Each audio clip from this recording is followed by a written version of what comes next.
सभी लोग हाथ जोड़ें, मस्तक झुकाएं और मेरे साथ बोलें, हे गुरुदेव नमोस्तु नमोस्तु नमोस्तु। क्या मेरा है क्या पाना है, कैसे हो जीवन उद्धार, गुणायतन में आओ बंधु, यहाँ सत्य का हो दीदार। बंधुओं, परम पूज्य प्रातः स्मरणीय संत श्रोमणी आचार्य भगवान श्री विद्यासागर जी महाराज के पावन प्रसाद से एवं पूज्य गुरुदेव की पावन प्रेरणा एवं मार्गदर्शन में निर्मीयमान तीर्थ गुणायतन वह तीर्थ होगा जहाँ आने पर आप पाएंगे सार संपूर्ण जन संस्कृति का और पाएंगे पार अपने जीवन की विकृति का। यहाँ आकर आप कर पाएंगे समोशरण का साक्षात्कार और जान पाएंगे कैसे होगा जीवन का उद्धार। आज के प्रथम प्रश्न के लिए मैं आमंत्रित करूंगा श्रीमान आलोक जी मेघना जी जैन, देशना जी छाबड़ा, वडोदरा, गुजरात से, जो पूज्य शुल्लक श्री आदर सागर जी महाराज की गृहस्थ अवस्था के भैया हैं। पूज्य गुरुदेव के श्री चरणों में कोटिशः नमोस्तु नमोस्तु नमोस्तु। सभी शुल्लक जी महाराज जी के चरणों में इक्षामि इक्षामि इक्षामि।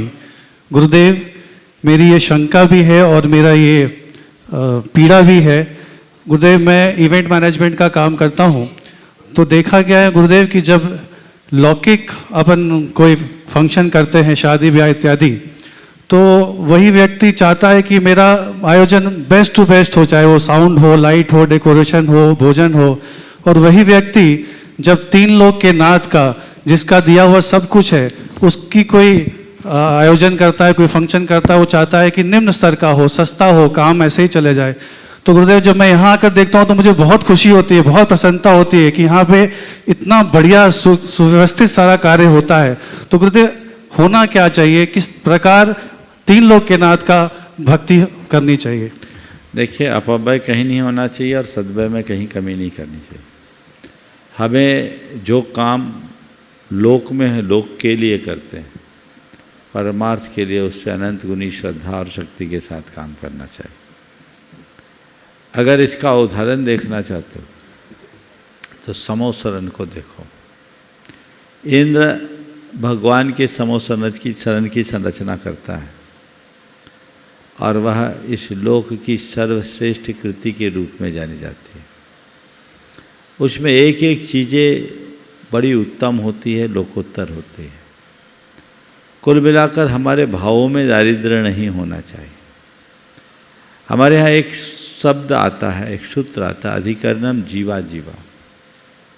हम किसी भी कार्य के लिए जितना अच्छा अधिकरण यानी आधार बनाएंगे, उससे जुड़ने वाला पुण्य भी हमारा उतना ही अच्छा हो। तो कोई भी धार्मिक कार्य करे तो उसे उत्कृष्ट रूप में करे, हल्के मन से ना करे। मैं केवल बाहरी डेकोरम की बात नहीं कह रहा हूँ, हमारा मन प्राण उसमें समर्पित होना चाहिए। मन प्राण को जब हम समर्पित करेंगे तो हमारे साथ जो भी होगा वो उत्तम होगा। पर मैं उन लोगों के साथ सहमत नहीं होता जो ताम झाम तो खूब कर देते हैं पर भीतर काम कुछ नहीं होता। यथार्थ को स्पर्श करके चलना चाहिए, थोथे ताम झामों से बचना चाहिए, लेकिन जो अच्छा है उसे बढ़ चढ़ करके करना चाहिए, उसमें कटौती नहीं, मानसिकता ऊंची रखनी चाहिए। नमस्ते। उपस्थित होंगे श्रीमान अखिलेश जी सतभैया टीकमगढ़ से। और देव के चरणों में ब्रह्मचारी बाहुल सतभैया परिवार का दरबार नमोस्तु। शुल्लक जी के चरणों में इक्षामि इक्षामि इक्षामि। गुरुदेव, जिंदगी साइकिल चलाने जैसी है, जिंदगी साइकिल चलाने जैसी है जिसे बैलेंस बनाने के लिए चलते ही रहना पड़ता है, रुके तो गिरे। गुरुजी, हम अपनी ज़िंदगी की साइकिल बैलेंस बनाते हुए कैसे चलाएं कि मोक्ष मार्ग और आत्मकल्याण की ओर बढ़ते चलें? जिंदगी की साइकिल को बैलेंस बनाते हुए कैसे चले कि मोक्ष मार्ग और आत्मकल्याण की ओर बढ़ सके? तो उसके संदर्भ में तो मैं इतना ही कहूँगा कि साइकिल के बैलेंस को बनाए रखने के लिए आपका अनुभव होगा, पैडल मारते रहना चाहिए। निरंतर पैडल मारते रहो। अगर पैडल मारते रहोगे तो साइकिल गतिमान रहेगी, और साइकिल गतिमान रहेगी तो उसका बैलेंस बना रहेगा।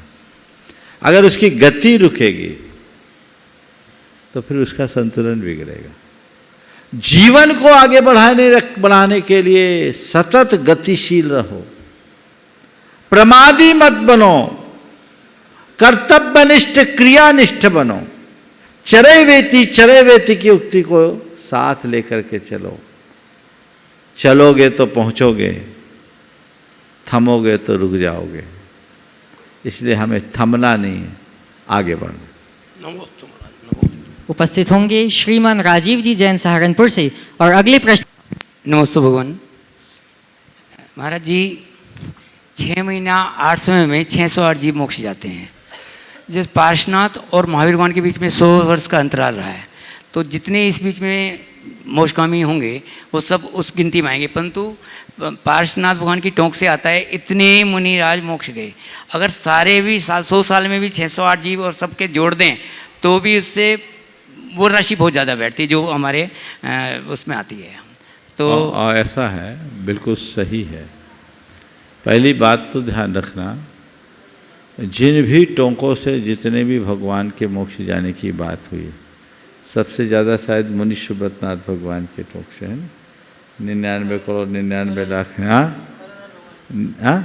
नहीं, शायद मुनि सुब्रत 99 करोड़ 99 लाख 99,900 ऐसे ही कुछ है, मुझे याद नहीं। 1 कम 1 अरब, ठीक है, 1 कम 1 अरब। तो जो भी हो, ऐसा एक साथ तो ना कभी हुआ है ना होगा। इन टोंकों में जो निर्वाण की संख्या दी है, ये असंख्य वर्षों में, 1-2 वर्ष में नहीं। भगवान ऋषभ देव से लेकर महावीर भगवान तक के पूरे तीर्थ काल में, चतुर्थ काल में वहाँ से इतने मुनि मोक्ष गए, ये अर्थ लेना, समझ गए? तो उन टोकों से इस तीर्थ काल में इतने इतने मुनि मोक्ष गए। ऐसे 6 महीने 8 समय में 608 जाएंगे तो पूरे मनुष्य लोक में, केवल भरत क्षेत्र में नहीं। 5 भरत 5 अजय दत्त की आ जाए, नहीं, 5 विदय भी आएगा, 2.5 दीप में। 2.5 दीप।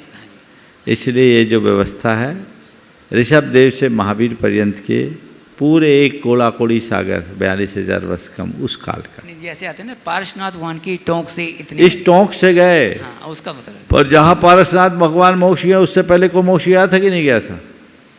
उससे पहले वो जा चुके ज़्यादा, तब पारसनाथ भगवान पहुँचे। नमस्ते नमस्ते। उपस्थित होंगे श्रीमती साधना जी जैन, विजय जी जैन, दिल्ली से। नमोस्तु महाराज जी, नमोस्तु नमोस्तु। छुल्लक महाराज जी को इच्छामी इच्छामी इच्छामी। गुरुदेव, जीवन में आधी गलतियां तो सिर्फ इसलिए होती है कि जहां हमें विचार से काम लेना चाहिए वहां हम भावुक हो जाते हैं, और जहां हमें भावुकता आवश्यक होती है वहां हम विचारों को अपना लेते हैं।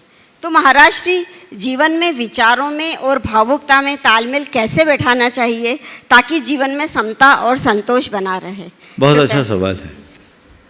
विचारों में और भावों में हमें कैसे तालमेल बनाना चाहिए? जी महाराज जी। देखिए, ये सब चीज़ें हमारे जीवन के दोनों अंग हैं जी। दोनों हमारे स्वभाव के हिस्से हैं जी। स्वाभाविक रूप से ये दोनों प्रकट होते हैं। जी। कुछ लोग ज़्यादा विचारवाक होते हैं, बौद्धिक खुराक वाले होते हैं, बौद्धिक तरीके से चलते हैं, और कुछ लोग ज़्यादा भावुक हो जाते हैं। जी महाराज जी। लेकिन यदि इसमें व्यक्ति थोड़ी सी समझ लेकर के चले तो सबसे पहली बात तो ये रखना चाहिए कि हमें कहाँ विचार रखना है और कहाँ भावना को प्रधानता देनी है। जी महाराज जी। यदि कोई लेन देन का काम हो, व्यापार धंधे का काम हो, जहाँ लाभ हानि की बात हो, जी। वहाँ हमें विचार पूर्वक ही काम करना चाहिए। विचार पूर्वक ही लेन देन करो, व्यापार करो। लाभ हानि जहाँ है बिना विचारे मत करो। भावना में बह करके किसी को दे दोगे तो फंस जाओ। लेकिन जहाँ घर परिवार की बात हो, संबंधों की बात हो, अच्छे बुरे की बात हो, जी महाराज जी। वहाँ विचार को गौण करके भावना को प्रमुखता दो। जी। अगर स्पष्ट शब्दों में कहूँ तो परिवार को भावना से चलाओ जी। और व्यापार को बुद्धि से चलाओ। ये चीज़ तो है। लेकिन आपके पूछने का आशय ये है कि हम ये क्षमता अपने अंदर कैसे विकसित करें कि जो काम विचार पूर्वक करने वाला है, होने वाला है, उसे विचार पूर्वक करें, और जो भावना से करने की बात है उसको हम भावना से करें, या जहाँ जितना विचार अपेक्षित है उतना विचार रखें, और जहाँ जितनी भावुकता जरूरी है उतनी भावुकता रखें। ये संतुलन हम कैसे लाए, शायद आप यही पूछना जी चाहते हैं। महाराज जी, क्योंकि अक्सर असंतुलन ही हो जाता है। और उसका परिणाम भी बुरा होता है। तो देखिए, विचार और भावना दोनों में हम बहुत आसानी से संतुलन ला सकते हैं, बशर्ते हम कुछ दिन का अभ्यास करें। इसका एक बहुत अच्छा तरीका है, रोज़ शाम के समय एकांत स्थान पर बैठे और सुबह से शाम तक अपने द्वारा किए गए कृत्यों को रिकॉल करें जी। और देखें कि कहाँ हम भावुकता में आगे बढ़ें और कहाँ हमने विचार खोया, कहाँ ज़्यादा विचार कर दिया और कहाँ हमने एकदम भावना को गौण कर दिया। जी महाराज जी। उनकी समीक्षा करें और नोट करें और मन को एक कमांड दें। अब जब कभी ऐसी सिचुएशन होगी तो हम इसकी पुनरावृत्ति नहीं करेंगे, नंबर 1। यदि ऐसा हम करेंगे तो कुछ दिनों में हम अपने भीतर एक बहुत बड़ा परिवर्तन महसूस कर सकेंगे। दूसरी बात, 2 कमांड अपने मन में हमेशा दें। मुझे समझदारी से काम लेना है, मुझे समझ रखना है या सही समझ रखनी। जी। और दूसरा, मुझे भावनाओं पर नियंत्रण रखना है। जी महाराज। मुझे भावनाओं पर नियंत्रण रखना है। ये दोनों चीज़ें यदि सामने आएगी तो हमारी समझ भी बढ़ेगी और हमारा संयम भी बढ़ेगा। जी महाराज। प्रायः लोग हड़बड़ी में गड़बड़ करते हैं, भावुकता में जो भी काम करते हैं उनके लिए भावुकता का वेग आता है और उस वेग के बहाव में वो बह जाते हैं, बहुत कुछ चीज़ें उनकी खो जाती हैं। यदि व्यक्ति ये रखे कि मुझे संयम रखना है, भावनाओं पर नियंत्रण रखना है, तो हर घड़ी ये वाक्य उनके मन में गूंजेगा और जिसके प्रभाव से वे अपने आप को बचाने में समर्थ हो सकेंगे।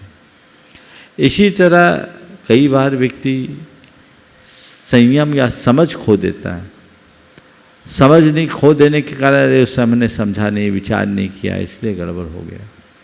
तो यदि ये कमांड अपने मन को बार बार दिया जाए कि मुझे समझ रखनी है, मुझे समझ रखनी है, मुझे समझ रखनी है, तो बात हमारे अंतर मन में बैठेगी और कोई भी कार्य हम समझ से, विवेक के साथ करने में सक्षम हो सके। नमोस्तु महाराज। उपस्थित होंगे श्रीमती सुशीला देवी जी, श्रीमान शांतिलाल जी गंगवाल, गुणायतन प्रांतीय अध्यक्ष, जयपुर से।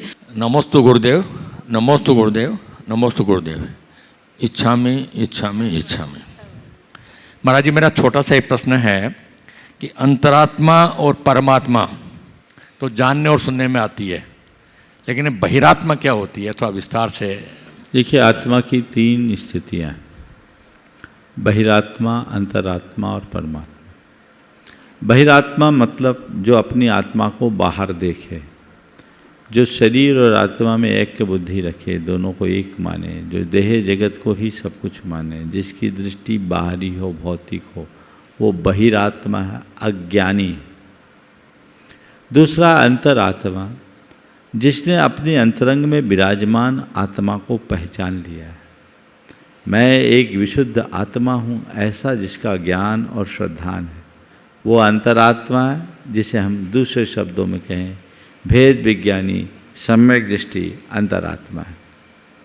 और परमात्मा, जिसने अपने आत्मा के परम रूप को प्रकट कर लिया, यानी जिसकी आत्मा पूरी तरह विशुद्ध हो गई, जिसने कर्म कलुष को पूर्णतः नष्ट कर दिया, वो परमात्मा। तो प्रभु परमात्मा परमात्मा है, जो हमारा ही विकसित रूप। उससे पूर्व के जो साधक है वो अंतरात्मा है, और जो अभी अज्ञानता में जी रहे हैं वो सब बहिरात्मा। नमोस्तु महाराज जी, नमोस्तु। उपस्थित होंगे श्रीमान प्रमोद जी जैन लखनऊ से। नमोस्तु महाराज श्री छुल्लक महाराजों को क्षामी महाराज। महाराज जी मुझे पूछना है, महावीर स्वामी की देशना जो है 66 दिन के बाद खिरी थी, तो पहला क्वेश्चन तो यह है महाराज जी कि क्या एक पहले दिन की देशना में सारा द्वादशांग समाहित हो गया था या क्रमशः विषय वाइज जो है आगे चढ़ता जाता है? और दूसरा क्वेश्चन, मेरा प्रश्न यह है कि क्या गणधर महाराज जो वहाँ जाते हैं बनते हैं, क्या वो पूर्व से ही द्वादशांग के ज्ञानी होते हैं या समुद्र में आने के बाद क्रमशः उनका ज्ञान जो है उससे बढ़ता है? बहुत अच्छा सवाल। देखिए, जब तीर्थंकरों की प्रथम देशना होती है तभी तीर्थ की प्रवृत्ति हो। और तीर्थ का मतलब क्या है? द्वादशांग रूप आगम और उस पर आधारित चतुर्विध संघ की स्थापना। भगवान महावीर ने जिस दिन तीर्थ का प्रवर्तन किया उसी दिन द्वादशांग की संरचना हुई और मुनि आर्यिका श्रावक श्राविका रूप चतुर्विध संघ की स्थापना हुई। ये तीर्थ की प्रवृत्ति के दिन में ही। इसलिए इस आधार पर हम ये कह सकते हैं कि द्वादशांग एक ही दिन में बनता है। और हमारे गणधरों के पास इतनी क्षमता होती है, इतनी प्रतिभा होती है कि वे भगवान की वाणी को एक अंतर मुहूर्त में ही समझकर उसे द्वादशांग रूप में गर्भित कर देते हैं, ज़्यादा समय नहीं लगता। और जहाँ तक गणधरों का सवाल है, तो सभी गणधर जिस समय गणधर बनते हैं उसी क्षण उनके अंदर बुद्धि आदि सारी रिद्धियाँ प्रकट हो जाती है और वे द्वादशांग के ज्ञाता। नमोस्तु। उपस्थित होंगे कुमार अनिमेश जी जैन गोमिया से। महाराज श्री के चरणों में 3 बार नमोस्तु नमोस्तु नमोस्तु। छुल्लक जी के चरणों में इच्छामी महाराज श्री। महाराज श्री, मेरा प्रश्न ये है, आज के परिवेश में अजीव को हम ज़्यादा महत्व देते हैं और जो जीवित चीज़ें हैं उनको हम कुछ महत्व नहीं देते। कृपया करके इसमें समाधान दें। यही संसार की लीला है, क्योंकि मनुष्य की संवेदना दिनों दिन क्षीण हो रही है। हम व्यक्ति की जगह वस्तुनिष्ठ होते जा रहे हैं, और जब व्यक्ति की चिंतन धारा वस्तुनिष्ठ होती है तो व्यक्ति गौण हो जाता है, वस्तुएं मुख हो जाती है। हमें वो कहानी याद रखनी चाहिए, जब किसी पेंटर की पेंटिंग के लिए व्यक्ति ने $1,00,000 खरीदा और बाहर वही भिखारीन बैठी थी जिसकी पेंटिंग उसने 1,00,000 में खरीदा, उसके लिए ₹1 भी नहीं दिया। ये हमारी बड़ी विचित्रता है, ये मनुष्य की मोथली होती हुई संवेदना की अभिव्यक्ति। तो हम हमेशा इस बात को ध्यान रखें कि हमारी दृष्टि वस्तुनिष्ठ न होकर आत्मनिष्ठ हो, आध्यात्मनिष्ठ हो, व्यक्तिनिष्ठ हो। नमोस्तु महाराज, इच्छामी महाराज श्री। अब हम पूज्य शुल्लक श्री सुभग सागर जी महाराज के चरणों में सविनय इच्छामी पूर्वक निवेदन करेंगे कि हे महाराज श्री, अपनी शंका के माध्यम से हम सभी को समाधान की दिशा प्रदान कराएं। इच्छामी महाराज जी। पूज्य मुनिवर के चरणों में बारंबार नमोस्तु नमोस्तु नमोस्तु। महाराज जी, ऐसा कहा जाता है कि मेहनत इतनी खामोशी से करो कि सफलता शोर मचा दे, लेकिन आज देखा जाता है कि लोग मेहनत करने में, लोगों का मेहनत करते करते शोर मच जाता है, तो सफलता तो दूर ही रहती है। तो महाराज जी, किस प्रकार से मेहनत करें ताकि सफलता आसानी से मिल जाए? मेहनत इतनी खामोशी से करो कि सफलता शोर मचा दे। बहुत अच्छी बात है, जिसकी भी ये बात है बहुत प्रेरणाप्रद है। लेकिन आपने बिल्कुल सही कहा, आजकल कुछ इससे विपरीत दिखता है। मैं तो यही कहूँगा, जो लोग ज़्यादा शोर मचाते हैं वो उपलब्धियों के शिखर पर नहीं पहुंच पाते, लेकिन जो श्रम करते हैं वे शिखर पर पहुंच जाते हैं। हमारे दृष्टि में हमेशा हमारा लक्ष्य होना चाहिए, लक्ष्य के प्रति समर्पण होना चाहिए, और उस समर्पण में के साथ यदि हम आगे बढ़ें, श्रम करें, तो हमारे लिए उसका परिणाम मिलता है। बातें करने से कुछ नहीं होता। इसलिए मेहनत इतने खामोशी से करो कि सफलता शोर मचा दे। मैं इसके साथ एक बात और जोड़ूंगा। लक्ष्य के समय इतना अपने लक्ष्य के लिए लीन हो जाओ कि किसी को पता ही न लगे। पता तब लगे जब तुम मंजिल तक पहुंच जाओ। मैं निवेदन करूंगा पूज्य शुल्लक श्री स्वरूप सागर जी महाराज के चरणों में कि हे महाराज श्री, हे और उपादेय का स्वरूप हम सबको समझ में आए, इस भाव से आप अपनी शंका के माध्यम से सबको समाधान प्रदान कराएं। इच्छामि महाराज जी। महाराज श्री के चरणों में बारंबार नमोस्तु। महाराज श्री, एक बार आपने बताया था कि वर्तमान में जैन मंदिर निर्माण के लिए स्वर्णिम काल चल रहा है, इतने मंदिर निर्माण हो रहे हैं, इतनी प्रतिष्ठाएं हो रही हैं। महाराज श्री, एक समय ऐसा भी था जब जैन मंदिरों का बहुत विध्वंस हुआ और अपहृत हुए, तो कई बार क्या होता है कि वर्तमान में मंदिरों को पहचानने में, सिद्ध करने में बहुत समस्याएं आती हैं कि एक दिगंबर जैन मंदिर है। तो महाराज श्री, वर्तमान में जो मंदिर हैं और जिनका निर्माण चल रहा है, उनमें ऐसे क्या चिन्ह अंकित करने चाहिए ताकि कालांतर में भी उनकी दिगंबर जैन मंदिर के रूप में पहचान हो सके? बहुत अच्छा सवाल किया है। ये बात बिल्कुल सही है कि हम लोग बड़े स्वर्ण युग में जी रहे हैं। एक ज़माना था जब मंदिर तोड़ा जाता था, आज हम मंदिर बनाने के युग में जी रहे हैं। न केवल युग में जी रहे हैं, अभी तो मंदिर बनाने का श्रेय भी पा रहे हैं। मंदिरों के निर्माण में, उसके कला और शिल्प में हमें कुछ ऐसी चीज़ें अंकित करनी चाहिए जिससे हमारी संस्कृति का बोध हो और हम अपनी संस्कृति का बोध करा करके चीज़ों को समझ सके, समझा सकें। तो बहुत सारी चीज़ें हैं, जैसे दिगंबर मंदिर है, तो जो चीज़ें दिगंबर परंपरा में ही है, श्वेतांबर परंपरा में नहीं है, उन्हें विभिन्न फलकों में अंकित करना चाहिए। एक तो दिगंबर मुद्रा को जगह जगह अंकित कर दें, तो भविष्य में हमेशा पीढ़ियों तक, जब तक उसका एक एक प्रस्तर खंड होगा, वो दिगंबरत्व के गीत गाएगा, लोग दूर से समझ लेंगे कि ये दिगंबर जैन मंदिर है। इसी तरह कई मंदिरों की पहचान इससे हुई, जैसे दिगंबरों में 16 सपने, श्वेतांबरों में 14 सपने।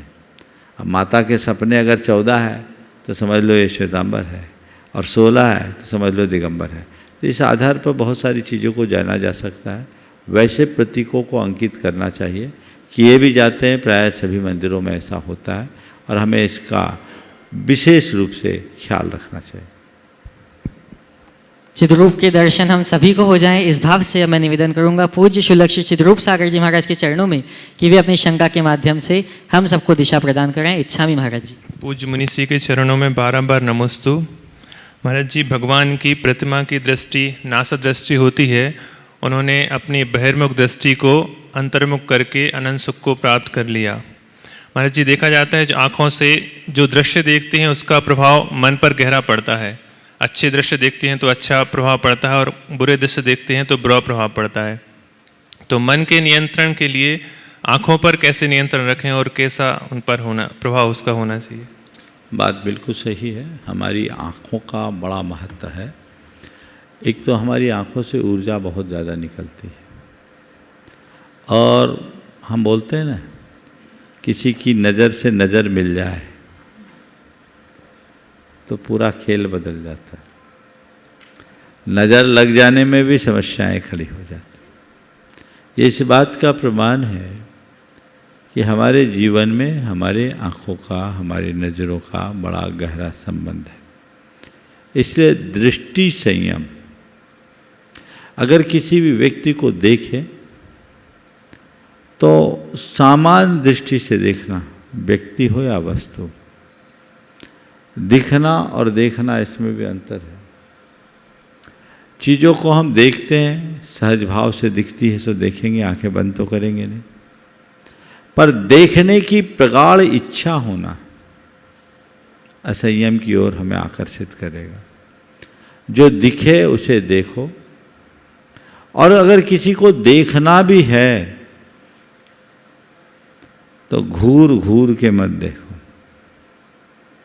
बीत राग भाव से देखो, ताकि वो हमें ज़्यादा प्रभावित न करे। दृष्टि संयम का एक रास्ता है, सबसे उत्तम रास्ता नासा दृष्टि, देखकर अनदेखा करने की वृत्ति। ये जिस साधक के अभ्यास में होता है उसके ऊपर दृष्टि संयम की कोई समस्या नहीं होती। और अगर व्यक्ति के मन पर लगाम हो तो फिर कुछ दिख भी जाए तो उसके ऊपर उसका कोई असर नहीं पड़ता, क्योंकि आंखें बंद करके रहना सब जगह संभव नहीं है, पर आंखें खुलने के बाद भी केवल उसे ही देखना जो प्रयोजनीय है, और उतना ही देखना जो प्रयोजनी है, यह मनुष्य के विवेक पर निर्भर करता है। जो विवेकी होता है वो चीज़ों को उसी नज़रिए से देख पाता है। अब मैं निवेदन करूंगा पूज्य शुल्लक श्री समादर सागर जी महाराज के चरणों में कि वे अपनी शंका रूपी दीपक से समाधान को प्रकाशित कराएं। इच्छामी महाराज जी। हे भगवान, नमोस्तु नमोस्तु नमोस्तु। महाराज जी, प्रश्न ये है, परसों मंदिर में विधान के ऊपर ध्वजा लगी थी, बहुत सुंदर दिख रही थी। तो ध्वजा लगाने का महत्व क्या है? ध्वजा कहाँ कहाँ लगा सकते हैं और ध्वजा क्यों लगाई जाती है? क्योंकि ध्वजा का महत्व क्या है, समझाएं। नमोस्तु महाराज जी। देखिए, ध्वजा हमारे शासन का चिन्ह है और ध्वज तो विजय का भी प्रतीक है। राजा महाराजाओं के यहाँ राज ध्वज लगता था, तो धर्मी जनों और धर्म स्थलों पर धर्म ध्वजा फहराई जाती, जो विजय का प्रतीक है। शास्त्रों में ध्वजा का समोसरण में महत्वपूर्ण स्थान है। समोसरण में 5वीं भूमि का नाम ही है ध्वज भूमि, जहाँ 10 प्रकार की महाध्वजाएं 108 की संख्या में चतुर्दिक होती है, लहराते रहते। और इसके साथ भगवान की गंधकुटी के दूसरे पीठ पर 8 दिशाओं में 8 ध्वजाएं होती। ये दिगंत तक भगवान के यश के विस्तार का प्रतीक है। ऐसा कहा जाता है कि मंदिर की ध्वजा जब मंदिर के शिखर पर लहराती है तो उससे मंदिर से निकलने वाली सकारात्मक ऊर्जा चतुर्दिक फैलती है। इस ध्वजा के प्रताप से ऊर्जा और अधिक बढ़ती है। ध्वज की महिमा का आप इससे भी पता लगा सकते हैं कि हमारे शास्त्रों में ऐसा उल्लेख है कि जिस मंदिर में ध्वजा न हो उसकी वहाँ की गई पूजा जप तप का कोई फल नहीं मिलता। जब तब पूजा पाठ सार्थक होते हैं ध्वजा से। ध्वजा से हमारे धर्म स्थान सफलीभूत होते हैं, इसलिए ध्वजाएं लगाना चाहिए। मंडलों में जो 8 कोनों में 8 रंग की ध्वजाएं लगाई जाती है, उसके पीछे मुझे एक ही बात समझ में आती है, ये भगवान की गंधकुटी के 8 दिशाओं में जो 8 ध्वजाएं हैं उसके प्रतीक स्वरूप उसे अंकित किया जाना समझना चाहिए। हाँ, एक बात बहुत अच्छी, ध्वजा आजकल धातु की फहराने लगे हैं लोग, पर वो ध्वजा नहीं है, एक प्रतीक है। ये प्रमाद का फल है। ध्वजा तो वस्त्रों की ही होनी चाहिए जो लहराए। धातु की ध्वजा तो ऐसी पड़ा है बिजू का सा, उससे वो लाभ नहीं है। ये प्रमाद है। आजकल तो बहुत अच्छी टेक्निक है, आप ध्वज पहना सकते हैं और बहुत सारे मंदिरों में ऐसी परंपरा, साल में 2 बार 3 बार ध्वजाएं लोग चढ़ाते हैं। ध्वजा चढ़ाने का बड़ा महोत्सव करते हैं। मैं सभी लोगों से कहूँगा कि ये जो परंपरा आजकल चल पड़ी है, पहले तो मंदिरों में ध्वजा ही चलती थी, पर पिछले 20-25 सालों से धातु की ध्वजा चढ़ाई जाने लगी है। ये आगमानुकूल नहीं है, नहीं चढ़ाना चाहिए। मंदिर में जब कभी भी ध्वजा चढ़ाएं तो कपड़ों की ध्वजा चढ़ाएं और ऐसी व्यवस्था घिर्री लगा के बना दें ताकि आप ध्वजा को नीचे से ही ऊपर चढ़ा सकें और साल में 2 बार उनके परिवर्तन की व्यवस्था कर दें ताकि पूरे समाज में सुभिक्ष, क्षेम, मंगल और कल्याण हो सके। अब महाराज ने सवाल किया पचरंगा की केसरिया, इसका आगम में कोई विधान नहीं। समोसरण में जितनी ध्वजाएं हैं उनके कोई रंग का विधान नहीं। माला वस्त्र मयूर सिंह हंस अरु हाथी सिंह हाथी वज्र निशानी, ये सब चिन्ह बनाए हुए हैं। तो वो अलग अलग चिन्हों के हैं, रंगों का कोई विधान स्पष्ट नहीं है। आज वर्तमान में केसरिया ध्वजा और पंचवर्णी ध्वजा दोनों हमारे यहाँ चलन में है। जहाँ जैसा प्रसंग हो वैसा कर देना। निवेदन है पूज्य शुल्लक श्री आदर सागर जी महाराज के चरणों में कि संस्कृति के प्रति हम सबका आदर भाव जग जाए, इस भाव से अपना प्रश्न प्रस्तुत करें। इच्छामी महाराज जी। नमोस्तु भगवान। महाराज जी, 5 पाप में से प्रथम 4 पाप हिंसा, झूठ, चोरी, कुशील, इन सब से सब बचना चाहते हैं और समाज भी इसे स्वीकार नहीं करता है। पर 5वां पाप परिग्रह, इसमें लोगों के विचार अलग हैं। समाज भी देखा जाता है कि जिसको जितना ज़्यादा परिग्रह उसे उतना ही ऊंचा स्थान देते हैं। तो महाराज जी, इस परिग्रह को कैसे देखा जाए? बिल्कुल ठीक है, आपके वाक्य को और संशोधित कर दूं। 4 को तो पाप मानते, परिग्रह को पुण्य का फल मानते। जितना पैसा सोचते मेरे पास उतना पुण्य है, ये नज़रिए का बदलाव। इसकी मूल वजह एक ही है कि वर्तमान के सारे सामाजिक मूल्य अर्थ प्रधान हो गए, और जब सामाजिक मूल्य बदल जाते हैं, समाज में अर्थ की महिमा हो, तो लोगों का अर्थ के प्रति झुकाव बढ़ता ही है, बढ़ रहा है। लेकिन लोगों को इस भ्रम में नहीं रहना चाहिए। भले आज समाज में अर्थ की प्रतिष्ठा हो, लेकिन अर्थ तो अनर्थ का ही हेतु है। ये पाप है तो पाप है ही, इसे रोका नहीं जा सकता। बल्कि सच्चे अर्थों में देखा जाए तो परिग्रह पाप नहीं, पाप का बाप है। 5 पाप परिग्रह से होते हैं। परिग्रह के पीछे 5 पाप है।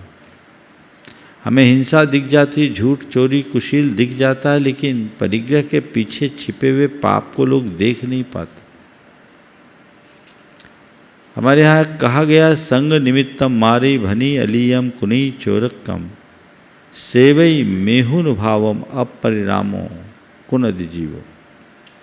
संग यानी परिग्रह के निमित्त से जीव हिंसा करता है, भनी अलियम झूठ बोलता है, कुनी चोरक्कम चोरी करता है, और कुशील का आचरण करता है। सेवी अपरिणामो भाव हवदि जीव, सब पाप, सारे अनर्थ या जीव परिग्रह के निमित्त से कर लेता है। उदाहरण के लिए देखिए, आदमी व्यक्ति अगर समझे तो समझ में आएगा। भले लोग पैसे को पाप नहीं मानते, लेकिन तुम्हारा पैसा तुम्हारे संताप का कारण है कि नहीं? बोलो। आज आपके पास जितना पैसा है, 25 वर्ष पहले हो सकता है वैसा पैसा नहीं हो। पर आज से 25 वर्ष पहले जितनी शांति थी, क्या आज उतनी शांति है? बोलो। पैसा बढ़ा तो शांति बढ़नी चाहिए। अशांति क्यों बढ़ रही? क्यों बढ़ रही? अशांति संताप है। और ये क्यों है? क्योंकि परिग्रह पाप है।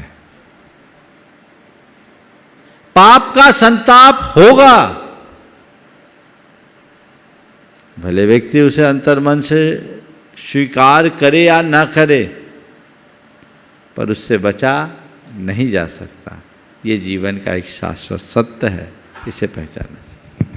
अगले प्रश्न के लिए आमंत्रित हैं श्रीमान सुनील जी जैन, CFO गुणायतन। नमोस्तु। सभी चुल्लों के चरणों में इच्छामी इच्छामी। महाराज जी, पहले तो मैं सूचना देना चाह रहा हूँ, जो हमारे पास है, जो दान दातार हैं, वो दान तो भेज देते हैं, अपनी राशि भेज भी देते हैं, परंतु उसकी पूर्ण सूचना नहीं देते, जिससे हमें जो है उसका धन का उपयोग नहीं कर पाते हम, और उनके नाम राशि खड़ी रहती है। जब याद दिलाते हैं तो कि हमने तो भेज दिया, सूचना दो भाई क्या डिटेल भेज, वो नहीं भेजते हमें। तो अगर भेजें तो हमें ज़्यादा आसानी रहेगी और उनके नाम के अमाउंट भी कट जाएगा, तो और वो राशि में यूज कर पाएंगे। तो मेरा सभी से निवेदन है, जो प्रोग्राम देख रहे हैं, संघ का समाधान देख रहे हैं, कि जिसने जो राशि भेजी है वो तुरंत हमें सूचना दे, पूर्ण सूचना, और 2 या 3 दिन में हमसे रसीद मांग ले, ताकि हम प्रॉपर रसीद उसको दे सकें और उसके नाम से राशि भी खत्म हो जाए। सवाल? हाँ, एक सवाल हमारा आजकल हमारे सुनने में आता है कि त्यौहार फीके होते जा रहे हैं। परंतु मुझे लगता है कि हमारा व्यवहार फीका होता जा रहा है। तो इसका और भी कोई कारण तो बताएं महाराज। त्यौहार फीके हो रहे हैं कि व्यवहार फीका हो रहा है? हाँ। बहुत अच्छी बात है। त्यौहार फीका है या व्यवहार फीका है?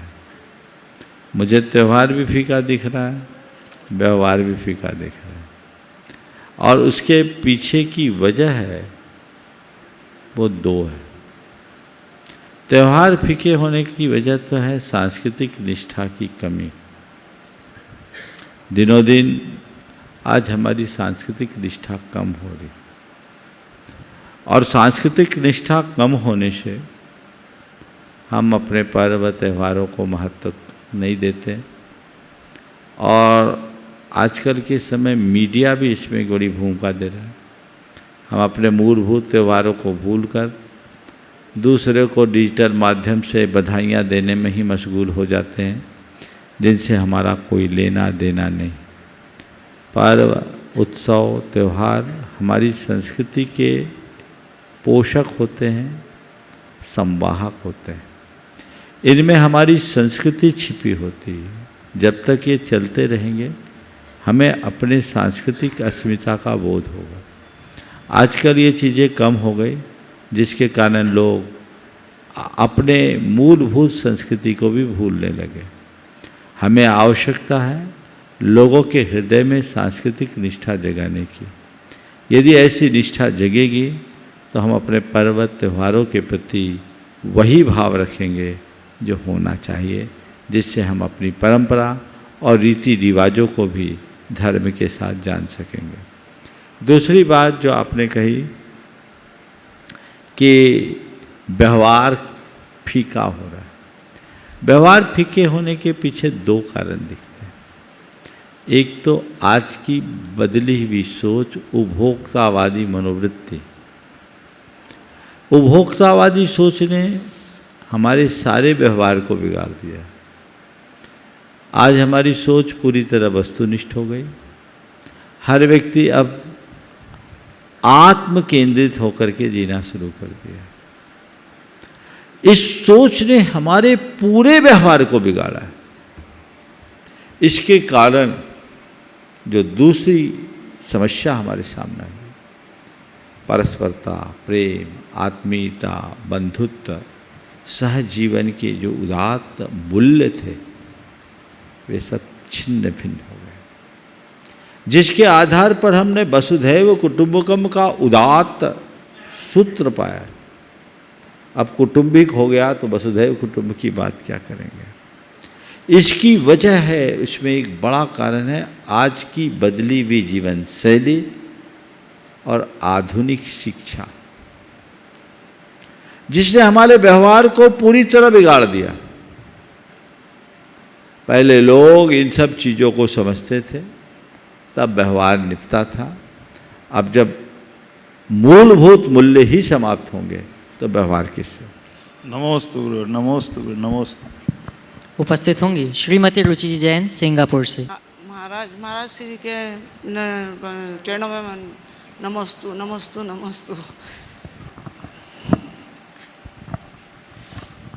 महाराज जी, अनुकूल परिस्थिति में तो धर्म सब लेकर लेते हैं, प्रतिकूल परिस्थिति में धर्म कैसे करें? कृपया मार्गदर्शन। अनुकूल परिस्थिति में धर्म सब कर लेते हैं, प्रतिकूल परिस्थिति में धर्म कैसे करें? तो मैं ये कहता हूँ, प्रतिकूल परिस्थिति में हम धर्म में टिके रहें, इसके लिए चाहिए कि अनुकूल परिस्थिति में प्रतिकूलता का अभ्यास करें।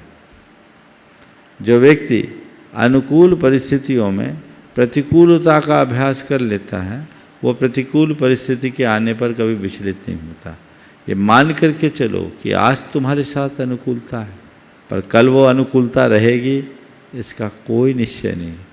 तो कल हो सकता है कि तुम्हारी आज जैसी स्थिति न रहे, और वैसी स्थिति में तुम्हें परमुखापेक्षी ना बनना पड़े, तुम कहीं से विचलित ना हो सको, अपने आप में स्थिरता बनाए रख सको। तो अनुकूलता में भी प्रतिकूलता को सहने का अभ्यास करो। हमारे यहाँ व्रत उपवास क्यों कराए जाते हैं? क्यों? खाना नहीं मिल रहा इसलिए? इसलिए नहीं, व्रत उपवास इसलिए करो कि कल खाने की सामर्थ्य छूट जाए तो तुम्हारे मन में व्याकुलता ना आए। अगर तुम्हारा अभ्यास रहेगा तो तुम्हें कहीं कठिनाई नहीं होगी, और अभ्यास नहीं होगा तो तुम कहीं सलामत नहीं रह सकते। तो इन सब बातों को इसी संदर्भ में समझना चाहिए। गुरुदेव, अब आगे की सत्र को ऑनलाइन प्रश्नों के माध्यम से बढ़ाने के लिए मैं आपकी आज्ञा चाहूँगा। जयपुर से श्रीमान श्रेयांश जी मेहता आपके चरणों में नमोस्तु निवेदित करते हुए पूछ रहे हैं। नमोस्तु गुरुदेव, मैं भावना योग करता हूँ। भावना योग मुझे बहुत अच्छा भी लगता है, पर मैं अपने डर पर नियंत्रण नहीं पा रहा हूँ। मुझे उसके लिए डर पे जी, उसके लिए मुझे क्या करना चाहिए? भावना योग के अलावा और क्या क्या किया जा सकता है? हर पल अभयो हम, मैं अभय हूँ, मैं अभय हूँ, मैं अभय हूँ, और सुरक्षितो हम, मैं सुरक्षित हूँ, सुरक्षित हूँ, सुरक्षित हूँ। इन दोनों बातों को, दोनों वाक्यों को दोहराइए, इसका स्मरण कीजिए, इससे आपका डर दूर हो सके।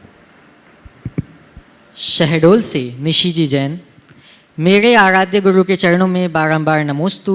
गुरुवर, जन्मदिन पर उस इंसान को तो सभी महत्व देते हैं जो कुछ साल पहले इस दुनिया में आया है, पर जिसने इतना कष्ट सहा, जिनकी वजह से वह दुनिया में आ पाया, उन्हें उस दिन में क्यों महत्व नहीं दिया जाता? मेरी शंका का समाधान करें। नमोस्तु।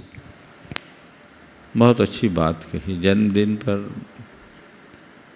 जो दुनिया में आया उसे लोग महत्व देते, पर जिसके कारण आया, जो उसे लेकर आई, उसे लोग कम महत्व देते।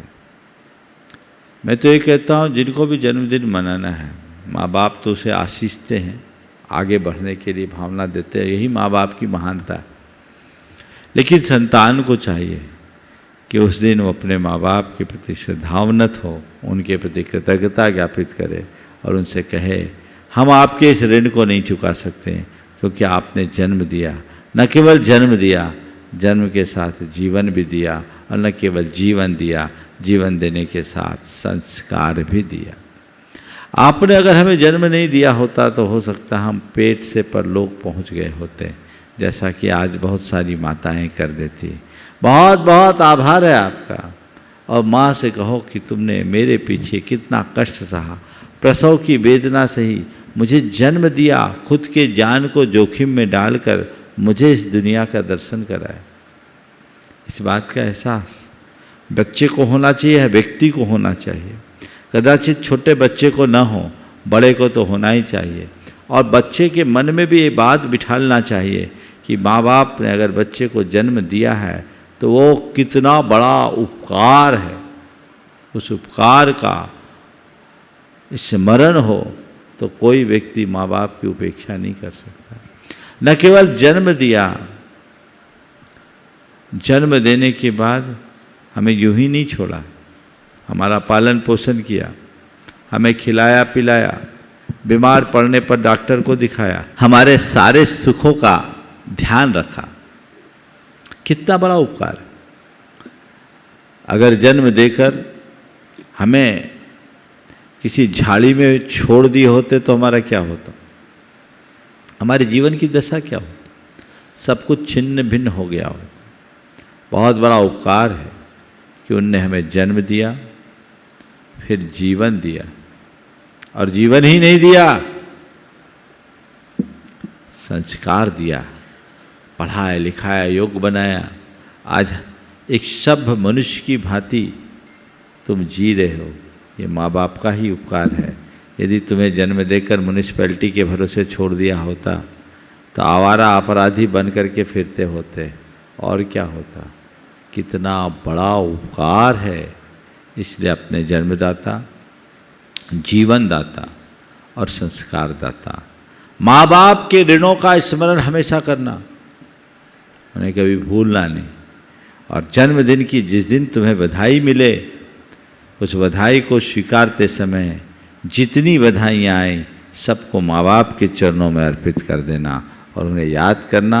वे लोग अपने आप को भाग्यशाली समझे जिन्हें अपने माँ बाप का सानिध्य मिल रहा है, और जिनने अपने माँ बाप को खो दिया, कम से कम परोक्ष में उन्हें याद करके उनके प्रति अपनी सद्भावनाएं प्रेषित करे तो जन्मदिन मनाने का आनंद भी बढ़ेगा और मैं समझता हूँ कुछ अंशों में माँ बाप के ऋण से मुक्ति का रास्ता भी खुलेगा। कोलकाता से श्रीमान प्रगेश जी जैन आपके चरणों में अपनी प्रणति अर्पित करते हुए पूछ रहे हैं, गुरुदेव, हमारे सबकॉन्शियस माइंड में हमारा सबकॉन्शियस माइंड हमारे विपरीत रहता है, तो उसको ऐसा कौन सा कमांड दें कि वो हमारे कंट्रोल में आ जाए, और इसके अलावा हमें क्या क्या करना चाहिए? सबकॉन्शियस माइंड को कंट्रोल में करने की कोई ज़रूरत नहीं है।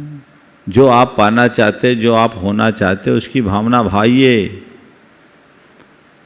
आपका सबकॉन्शियस माइंड आपके कॉन्शियस माइंड को कंट्रोल कर लेगा। यदि हम अपनी मनोवृत्ति को बदलना चाहते हैं तो जो हम होना चाहते वैसा होने का प्रयास करें, वैसी भावना बार बार दोहराएं। अगर आपका मन नियंत्रण में नहीं है तो बार बार एक ही वाक्य दोहराइए कि मुझे संयम रखना है, मुझे भावनाओं पर नियंत्रण रखना है, मुझे संयम रखना है, मुझे संयम रखना है। ये बातें दोहराने से आप बहुत आसानी से अपने संयम को प्रकट कर सकेंगे।